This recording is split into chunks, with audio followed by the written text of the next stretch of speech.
I think my journey started even before having like real jobs in sales. I think I've just always been fascinated by culture, money, entrepreneurship, and trends. If you think about some of the things I'm describing, like it was kind of like Napster, kind of like Spotify before those things ever existed. And I think that's what a true entrepreneur is they're just watching what's happening in the world and changing what they focus on. Welcome to the Feria Tech Cast. We'll bring you all things science, engineering, technology, and innovation.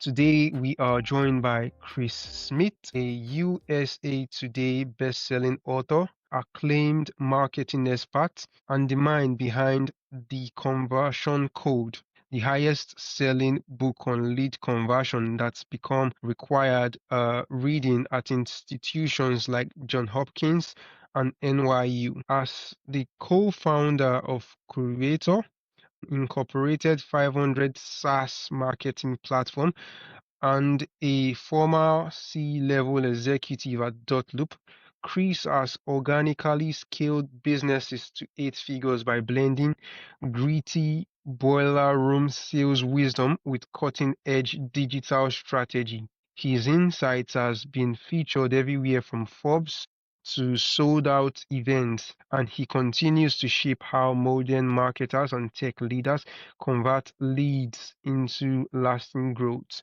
So, Chris, welcome to the show. It's an honor to have you here. Thanks, Ezekiel. I appreciate you having me on. All right. Let's start from the beginning. Your journey from dialing from dollars in Mhm. boiler rooms to becoming a best-selling author and marketing expert is quite legendary, I'd say.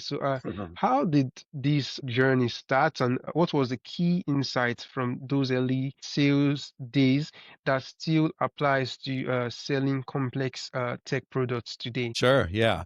I've sold lots of stuff, shoes, CDs. Like when I was in high school, my friend worked at the CD store and they would get the CDs on Saturday for the music that was coming out on Tuesday. And so we would take the CD home and we would make as many tapes as we could.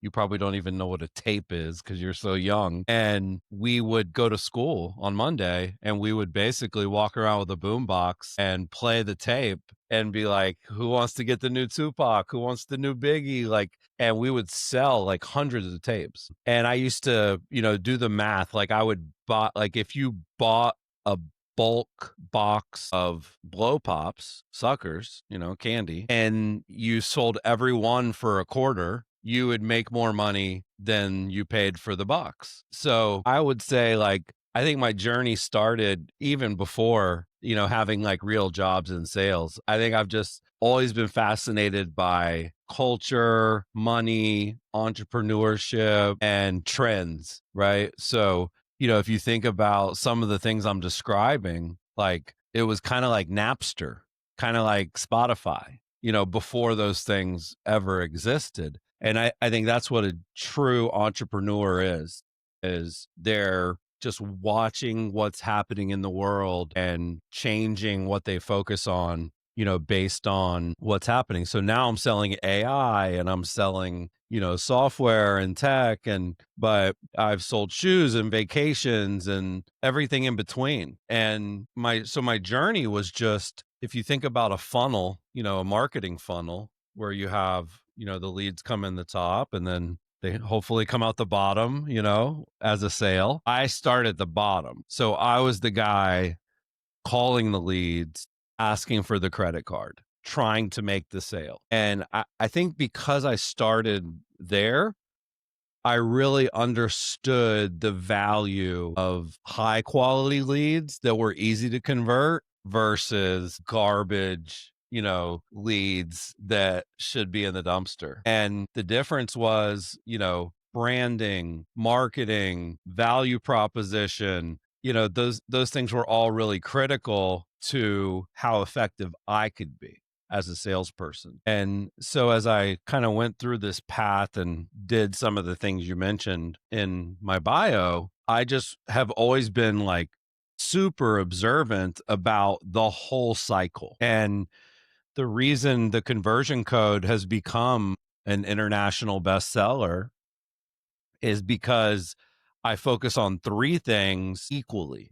Most companies, or really most people, like if you're an engineer, there's a good chance that you're a terrible salesperson, no offense. Yeah. And if you're great at marketing and you love marketing and copywriting and branding and advertising, there's a chance that you would be terrible at engineering. Right. And so when I think about like what it really takes to convert leads into customers is it's the overlap. It's like a Venn diagram of marketing, sales, tech. And I love sales with social media, with, YouTube and Facebook and Instagram and TikTok. I really fell in love with marketing, and I've just always loved tech. I grew up with, a Game Boy, Nintendo. Like I was born, I'm not young, but I'm young enough to where I love technology. I don't wish it was the old way.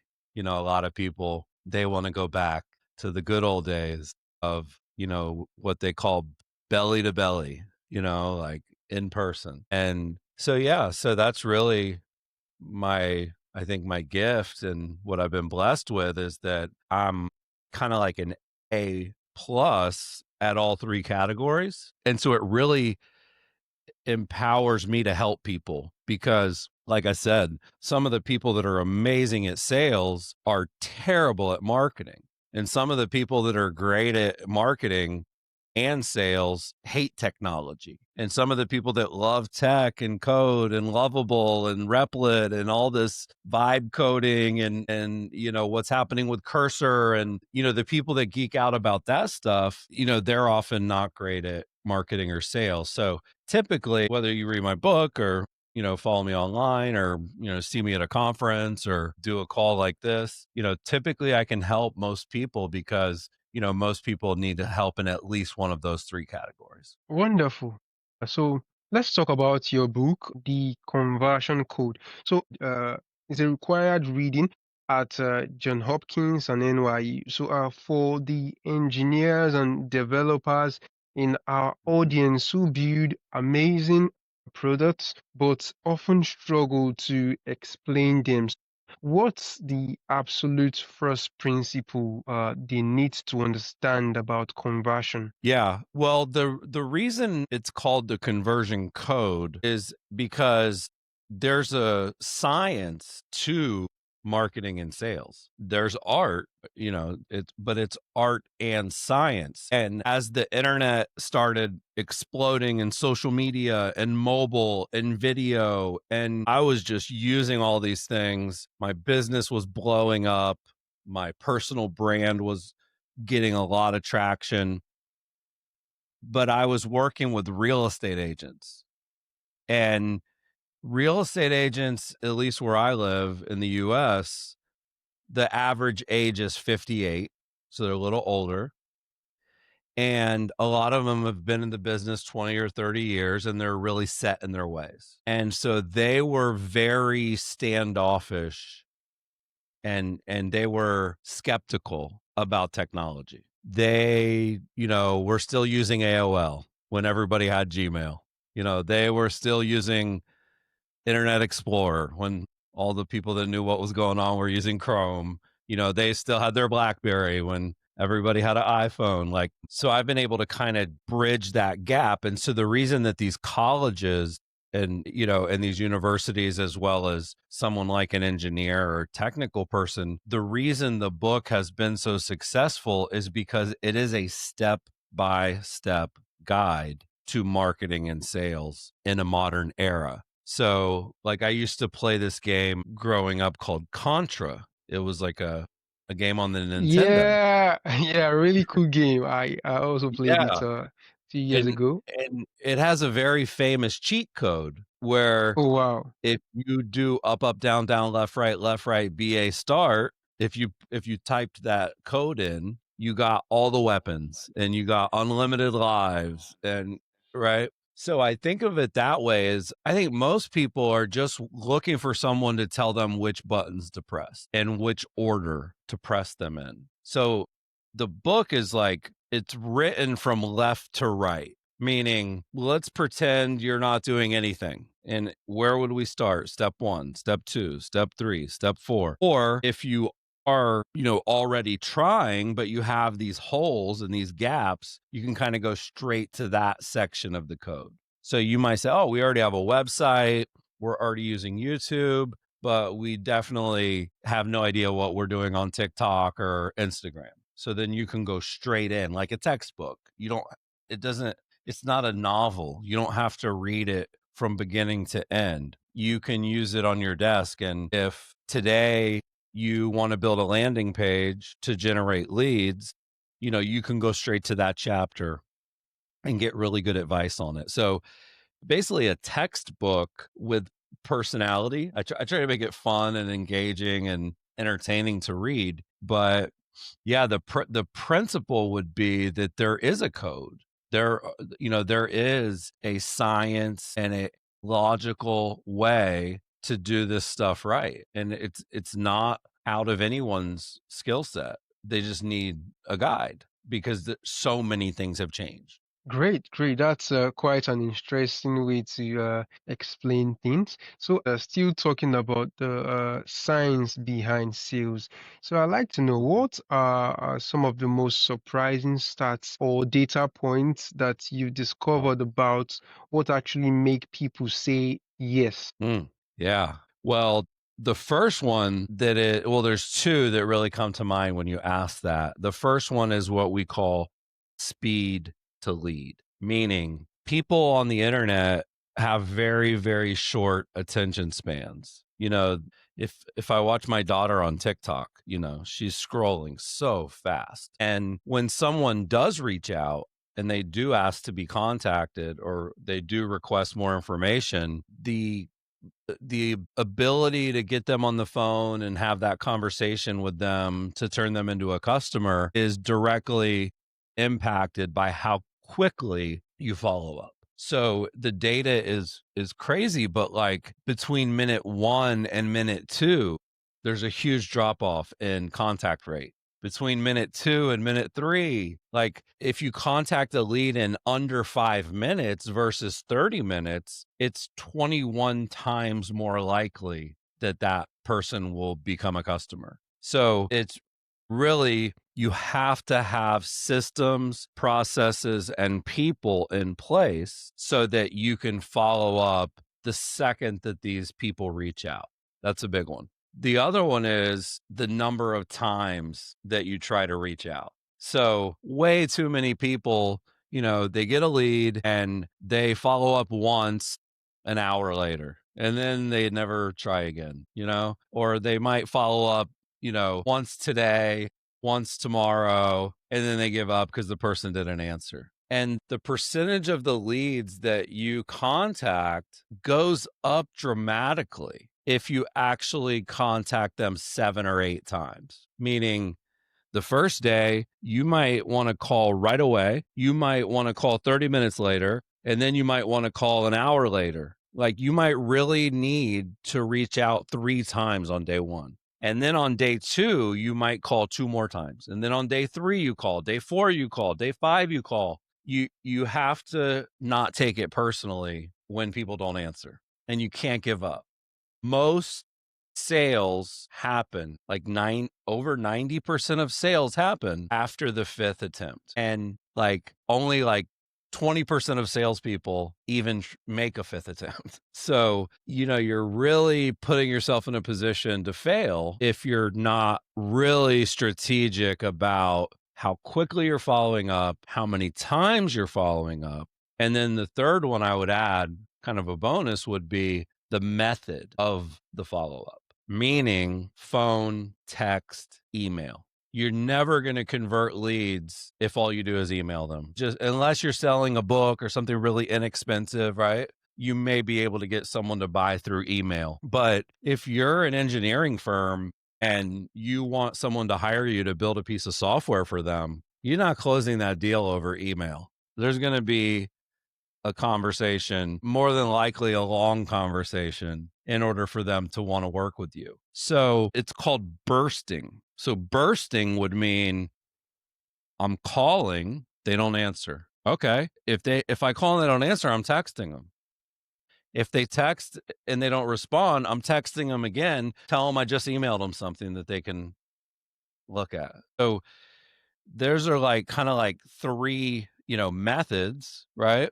That when used in conjunction, you like 30-40% more leads convert when you do all three versus if all you do is call or all you do is text or all you do is email. So follow up fast, number one, follow up often, many times, and then follow up everywhere. That would be kind of the simple way to break it down. Wow, wow, that was packed with insights. So, Thank you. moving on, Chris, I'd like to ask, how are you seeing successful companies use AI to scale both the quantity and quality of their marketing right now? Sure. Well, I'm seeing companies, I'm doing it for my companies and I'm doing it for myself. And I have to say that most people are not really creative, and most people don't have so many ideas that they can come up with something every single day to post. Or some of the algorithms, I'm sure you've heard this like about TikTok. People say you got to post 3 times a day. Like most people can't come up with one idea, much less three every single day. So your best usage, in my opinion, of AI is having the AI help you come up with the things that you can post, whether it writes the tweet for you or whether it writes a script or a hook for Instagram Reel, or you do a video, maybe it writes the description for YouTube or the title. You do an email, right? Like I think AI is better at marketing than 90% of the planet, like already. And it'll probably get to 99% in the next couple of years. Wow. So, but what you have to do, and this is really important, is you have to really go deep on what is the right content for it to help you with.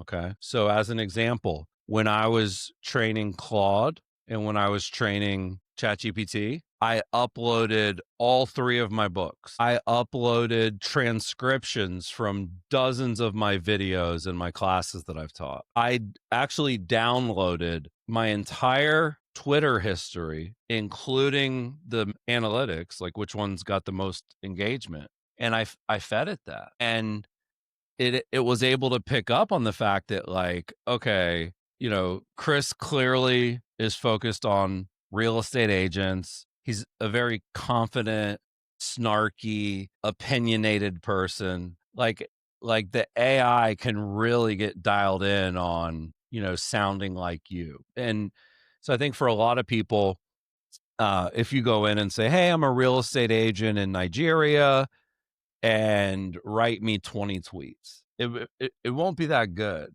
It'll be vanilla. It'll be average. But if you train the AI and talk to the AI and go, like, I've had 2.5 to 3 hour conversations with the AI back and forth to get it to the point where it really understood what I was looking for.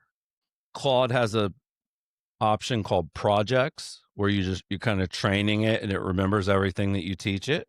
Then ChatGPT has a great feature called custom GPTs, and that as well is something that you can train it on. So I have custom GPTs for my email newsletter, custom GPTs for my tweets. You see what I'm saying? It's almost like I have a whole marketing team working for me now that never complains, is available anytime I need them to be, and doesn't take offense to criticism, right? Like normally, if I told you, "Hey, Ezekiel, can you write me a blog post?" I might not want to tell you, like, "Dude, this is terrible. I don't like it at all." Right? Because there's the human component. I have to kind of, what we would call beat around the bush. I would have to it could be a little better, da da da. Well, with AI, I'll just tell it like these are awful suggestions. Try again, and it just tries again, right? So the question is, how do you scale the quantity and the quality of your marketing? Well, you do it using AI that understands who your audience is, who you are, and what content that you've already created has performed the best with the algorithm. Just one other thing on the quantity and the quality, just because I don't want to forget this one point. It's really important. You have this big opportunity to catch it up on everything, right? But then you want to feed it every week. Like I go back and I say, hey, these are the posts from this week that did the best. Or I'll go back and I'll say, hey, this post got 3 million views on Facebook. Like, can you go back and analyze why you think that happened? Mm-hmm. All right. So, for a tech product with a long sales cycle, what does your Mm-hmm. framework for a perfect sales pitch look like, and how do you keep a lead engaged over time? Yeah. I think there's one of the techniques that I think everybody can benefit from is, really when you're doing the actual sales pitch.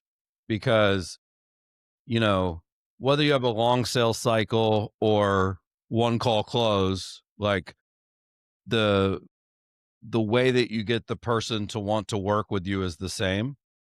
When you have a long sales cycle, you may have to do the pitch a few different times for a few different people. You may have to pitch them now and then pitch them again in Q4, because that's when they actually are going to make a decision. But the technique that I think is really important to learn is something I call FBT, which is feature, benefit, tie down. And when you're doing a sales pitch, you don't want to think of it as that you're going to make this really big pitch and then at the end you're going to say, yes or no. Are you in? Right? You're not going to crescendo with this, what's your credit card number? Right? You're what you're wanting to do instead is you're wanting to break the sales pitch down into 5 or 6, like what I would call mini sales. So, as an example, like with my company Beacon, that's a AI software for realtors, the feature is that you can create a report for your seller in less than 5 minutes. The benefit though is that the seller is going to actually appreciate your professionalism and your communication, and that's going to make you more referable. And then, so that would be feature. The feature is, hey, it takes less than 5 minutes, but the benefit is different than the feature. And a lot of people miss that. And then when I say the tie down, FBT, the tie down is really what you're trying to do is you're trying to get them to agree that there's a benefit of that feature before you go on to the next feature. So if I say, hey, feature, less than 5 minutes to create a report using Beacon. Benefit, your clients are going to be blown away with your professionalism and communication, and they're going to send you more referrals. Tie down, wouldn't you rather spend 5 minutes creating a report than an hour? And they're going to say, yeah, I would. Okay, great. And then we go to the next feature. And then we just follow that model: feature, benefit, tie down, feature, benefit, tie down, feature, benefit, tie down. And then by the time you get to the fifth or sixth one of those, they've already said yes. They've kind of already bought before you're actually going for the final close. So think of it as like stairs, like, you know, the sales up here and you're starting down here. And and if somebody just did feature, feature, feature, feature, feature, feature, feature, close, it doesn't work. What you wanna do is think of it as FBT, FBT, FBT, FBT. You're sort of walking along with them up those stairs.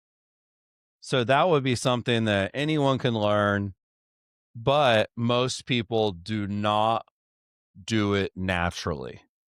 It is something that it's easy to learn and it's easy to start doing, but it isn't something that most people do naturally. So I would definitely say work on that because just that approach alone is going to make your conversion rate and your closing rate way higher. Amazing. So, moving on, I'd like to talk about a slightly different topic, mental health.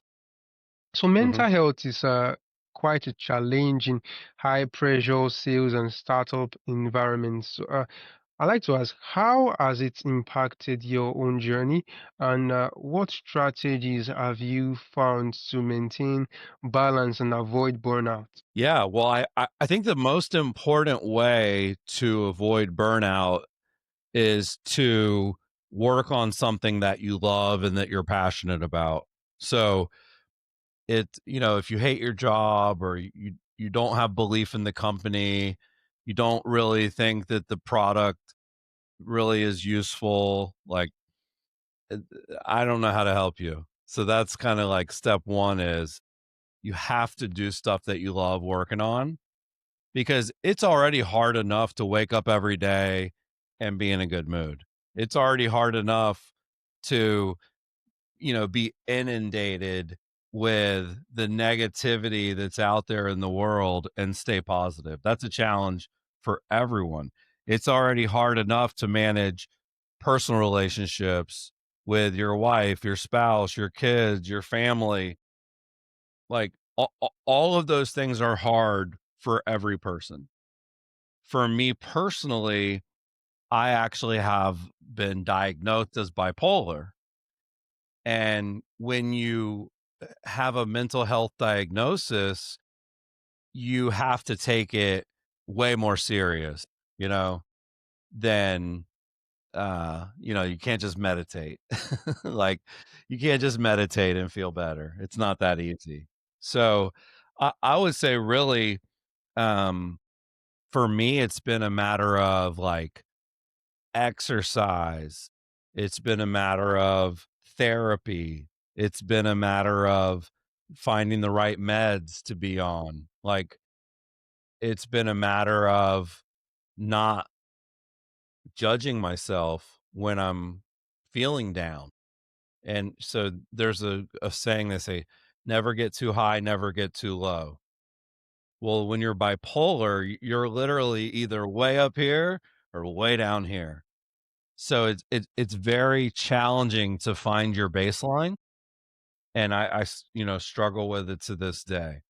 But I'll give people advice that my wife gave me, and it really stuck with me, which is there's a reason that they say that you're battling depression. You're fighting depression. Like it is a battle and you have to fight because it is very easy to just give up and to just think that the way that you feel today is the way that you will always feel. That is, Ezekiel, the biggest challenge for people that are depressed, anxiety, anxiousness, bipolar, schizophrenic, all the above is you can't see the forest through the trees. You think that the way that you feel right now is the way that you will always feel. And so you give up and you stay in bed, and you don't get out of bed.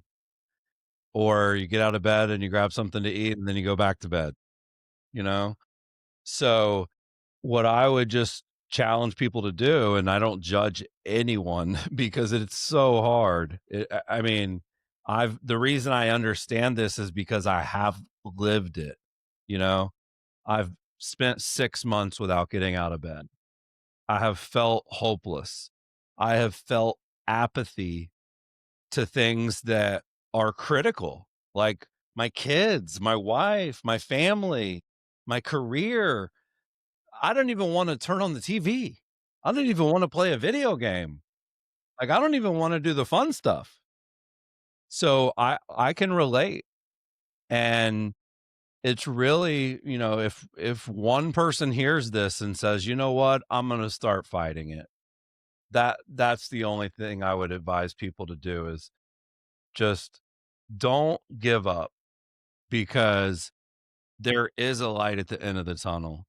And if you put in the work and you take the right actions and you get the help you need and you're on the medicine you need and you're meeting with a great therapist and you got surround yourself with people that love you, like, it gets better. Amazing. So I like to ask, for someone who is technically brilliant but feels awkward selling. So, what's your best advice for getting started without actually feeling salesy? Yeah, that's a good question. And by the way, a lot of people that are developers, introverts, they battle depression often. They're like some of the smartest people in the history of the world were bipolar.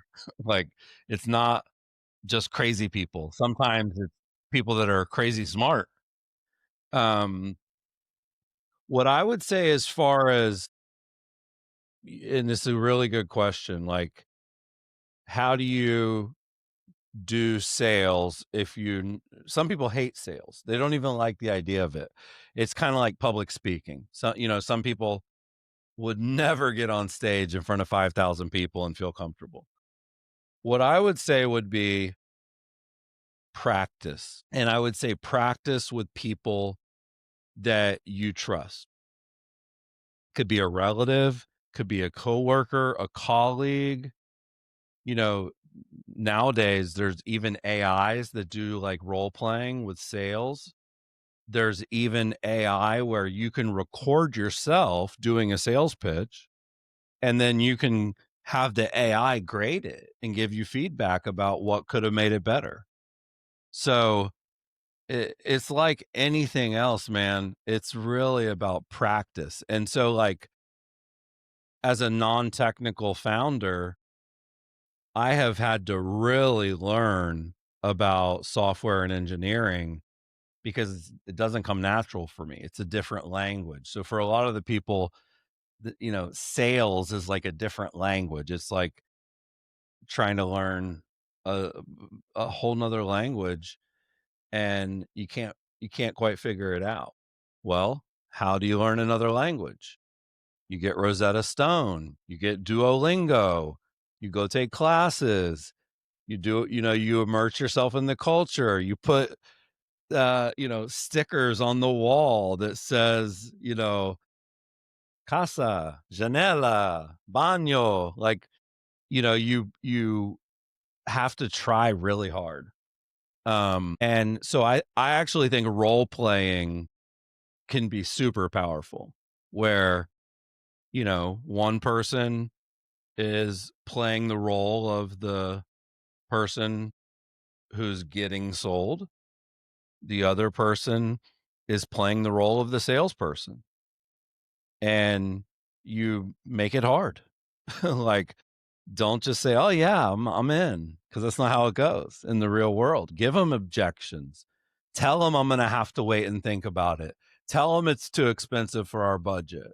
Tell them I need to talk to my business partner before I agree to sign anything, right? Like, make it as real world of a role play as possible, but there's really no excuses, Ezekiel, because there's so many good books, not just mine. There's books, there's blogs, there's podcasts, there's YouTube videos. You know, when I was coming up, I didn't have any of that. I just had my sales coach at the company I worked for. Thankfully, he was amazing, right? But Nowadays, there's unlimited resources to learn a new skill.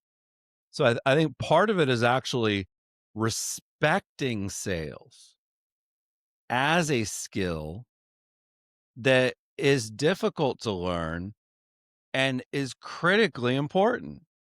Like, let's say you and I are in a product meeting and you're saying, we need to add this feature because if we don't add this feature, churn's going to keep going up, right? And I might be saying on the other side of the table, no, that's a waste of time to add that feature. We should work on this feature. Isn't that a sale? Aren't you making a sale? Isn't your goal to get someone to say yes to your thing? So, if I'm going to the movies with my wife, I want her to go to the one I want to see. I want to close her, you know? Like being great at sales is a skill that can help you every single day in every single conversation. And ironically, it really is about listening, not talking.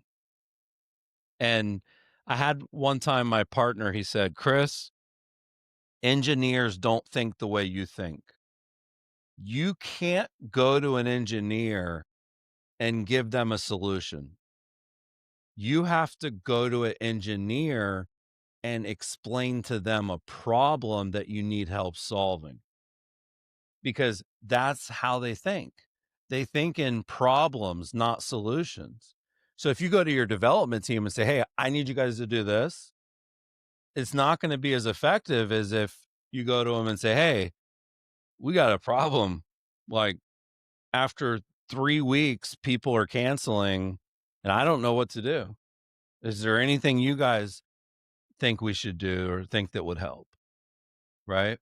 So, that's more of like knowing your audience and knowing how to communicate, but communication is king in personal relationships, business relationships, even with the AI. Like my ability to be good at communicating with the AI is going to dictate its ability to give me back what I'm looking for.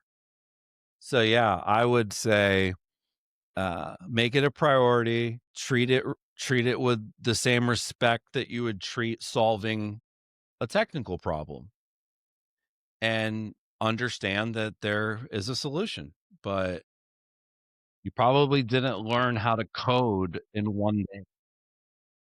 you know Yeah, you yeah. probably built a bunch of software that sucked before you built anything that was worth using.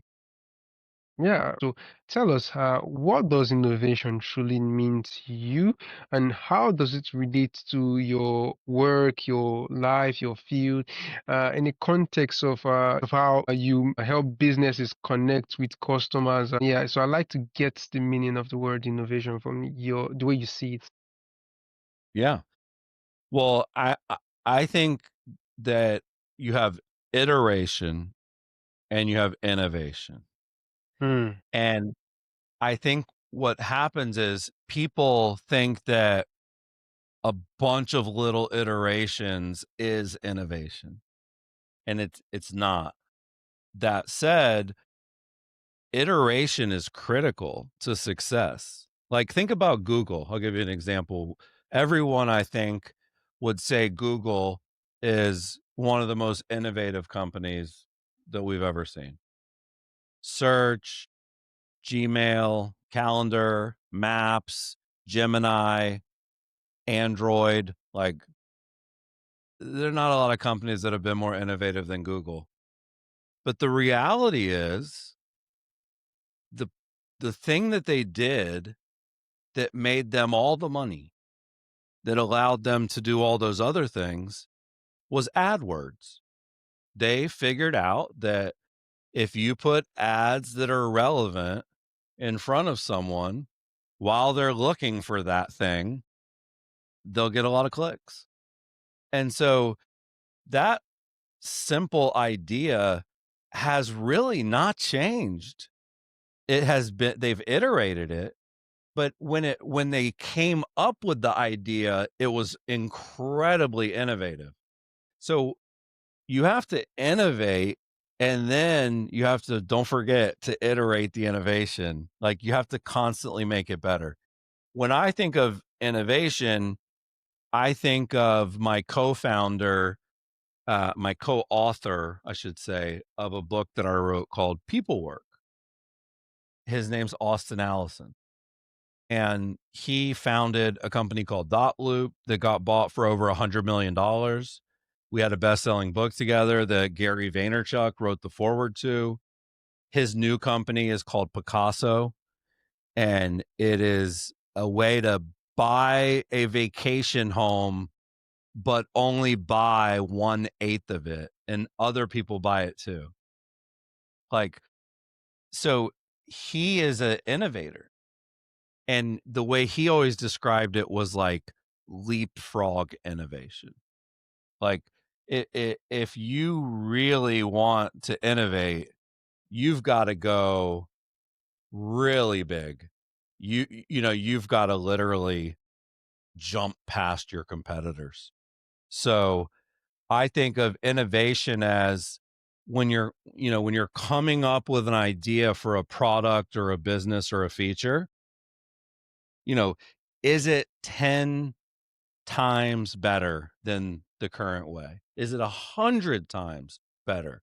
Like I mentioned earlier when I was talking about Beacon, the current process to update a seller on everything that's going on takes an hour and a half, and you have to log into 10 or 15 different places.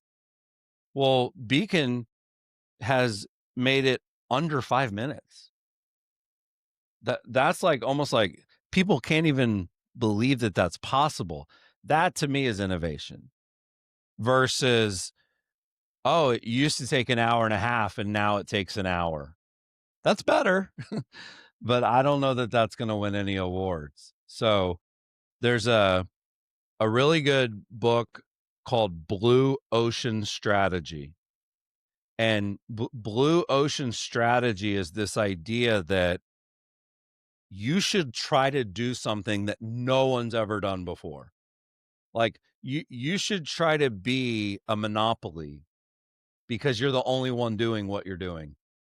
Now, people will catch up to you and people will copy you and people will come along and do what you do and do it cheaper. That's fine. But you're out of the gates, your goal should be to innovate and to think of innovation as something that is, A, 100 times better than the current way of doing something. And then B, the only thing that does this thing better. That is innovation for me. Wow, that's an amazing one there. So, finally, Chris, for listeners who wants to learn more from your work, where is the best place for them to contact you? Get to learn more about you, to follow your work, and also maybe get your books and some insight from it. Sure. Yeah. So the conversioncode.com, that's the best place to go. The conversioncode.com. If you go there, there's the link to Amazon. I also recommend Audible. The audio book, most people, they buy a book, Ezekiel, they never read it. But the audio book is really good, and I read it myself. It's really well done. And then if you go to the conversioncode.com, there's going to be a link to my Instagram, a link to my Twitter, all of the above. And my most favorite platform is Instagram, but I know a lot of engineers and technical people, they're using Twitter more. So either way, you can find me Chris, CHRIS _ SMTH. So my name is Chris Smith, but it's very, very common. So no I in Smith. Chris _ SMTH on Twitter and Instagram. and both of my accounts are verified, so you'll know it's really mine. Great. So, Chris, it's been a really insightful conversation with you, full of several great insights to learn from, I must say. And I am honored to have you on the show today. Thank you, Ezekiel. I appreciate you having me. Keep up the great work. I can tell that you're a young, ambitious guy, and I love helping other people, become successful.